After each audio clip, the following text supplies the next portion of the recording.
हस्तिनापुर का राजमहल उस रात अजीब डर से भरा हुआ था। महाराज, महाभारत का युद्ध अपने अंतिम दिनों में पहुंच चुका था।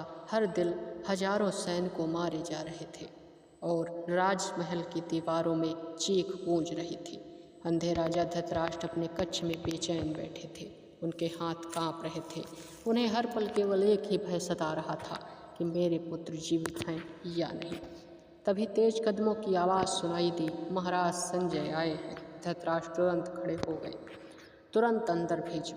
संजय थके हुए कदमों से कक्ष में प्रवेश किए। उन्होंने शस्त्र, धूल और रक्त से सने, चेहरा गंभीर था।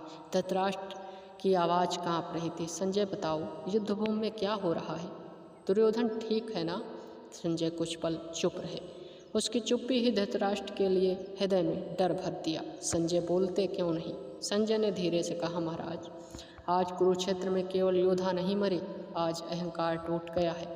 धृतराष्ट्र का चेहरा कठोर हो गया। स्पष्ट कहो। संजय ने गहरी सांस ली। महाराज, भीष्म पितामह सरसैया पर गिर चुके हैं। यह सुनते ही धृतराष्ट्र के हाथ कांपने लगे। क्या भीष्म भी हार गए? संजय बोले, धर्म को जानने वाला योद्धा अधर्म के लिए अधिक समय तक युद्ध नहीं लड़ सकता महाराज।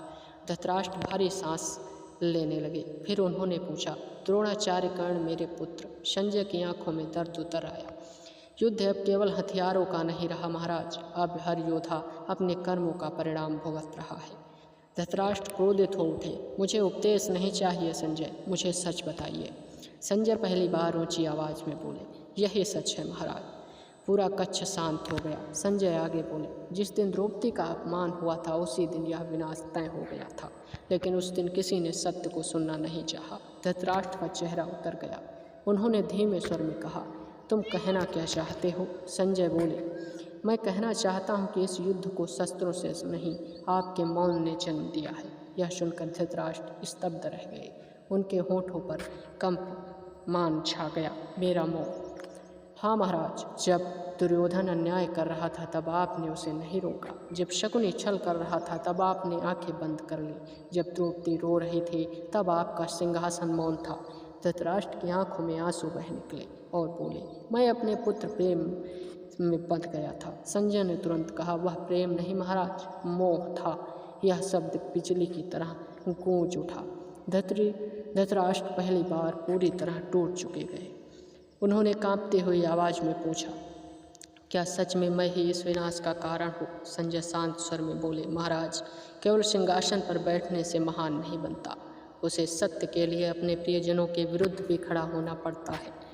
धृतराष्ट्र सिर झुकाकर बोले। कुछ देर बाद उन्होंने पूछा, और कृष्ण क्या कर रहे हैं? संजय की आंखों में चमक आ गई। वे युद्ध नहीं लड़ रहे महाराज, वे धर्म को दिशा दे रहे हैं। क्या कोई मेरे पुत्रों को बचा सकता है? संजय कुछ पल मौन रहे, फिर बोले, यदि अहंकार जीवित हो तो किसी को कोई नहीं बचा सकता।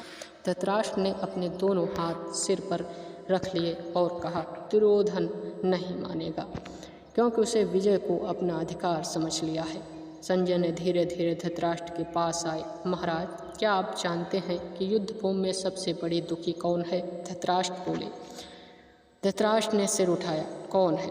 वह सैनिक जो किसी के लिए अहंकार के लिए मर रहा हो। कमरे में गहरा मौन छा गया। संजय आगे बोले, आज कुरुक्षेत्र की धरती पर रक्त से भर चुकी है। पिता पुत्र को खो रहा है, भाई भाई को मार रहा है, और यह सब केवल एक जिद के कारण हो रहा है। धृतराष्ट्र फूट पड़े।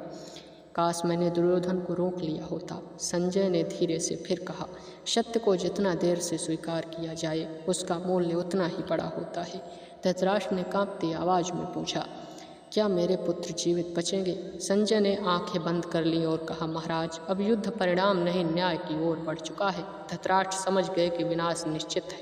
उसकी आंखें भारी हो गई। संजय, मुझे सबसे बड़ा सच बताओ। संजय ने धीरे से उसकी ओर देखा और कहा, मनुष्य जन्म से अंधा हो तो उतना खतरनाक नहीं होता महाराज, लेकिन जब उसका विवेक अंधा हो जाए तब पूरा राज्य नष्ट हो जाता है। यह सुनते ही धृतराष्ट्र पूरी तरह मौन हो गए। उनके चेहरे पर पछतावा साफ दिखाई दे रहा था। संजय ने धीरे से बोले और कहा, अभी भी समय है महाराज, कम से कम अपने भीतर के सत्य को स्वीकार कर लीजिए। धृतराष्ट्र की आंखों में लगातार आंसू बह रहे थे। बाहर कहीं युद्ध के नगाड़े बज उठे और हस्तिनापुर उस शांत कक्ष में एक अंधा राजा पहली बार अपने जीवित जीवन का सबसे बड़ा सच देख रहा था। दोस्तों, आज का वीडियो इतना ही। मिलते हैं कल एक नई कहानी के साथ। तब तक के लिए धन्यवाद।